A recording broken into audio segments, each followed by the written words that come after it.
हाली असन भुट्टो जी बेवा के मुंहिंजो नंढड़ो यतीम मोहम्मद हनीफ़ आहे जेका बनी आहे हिन जे नाले आहे मुंहिंजे नंढड़े जे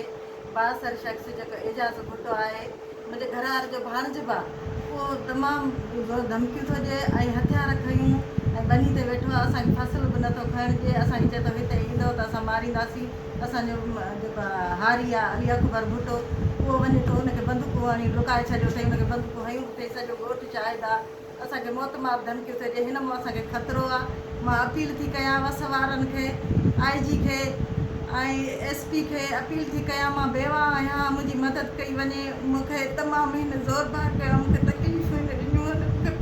प्रेशर ॾिना अथई त पोइ मुंहिंजो सुकून हिन बर्बादु करे छॾियो आहे साईं ॼाणे थो हिन असांखे तमामु तकलीफ़ूं ॾिनियूं आहिनि मुंहिंजे हारी खे बंदूकूं हयूं अथई हुनखे ज़मीन ते नथो अचणु ॾिए असांजो गुज़र सफ़र हिन ते असांखे अन्न खाइणु नथो ॾिए हुते बंदूकूं खई वेठो मां हिन ते NC बि कराई आहे पुलिस नथी चढ़े पर मुंहिंजी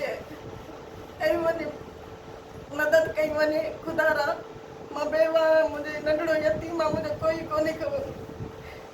ख़ुदा मुंहिंजी मदद कई वञे वस वारनि खे मां अपील थी कयां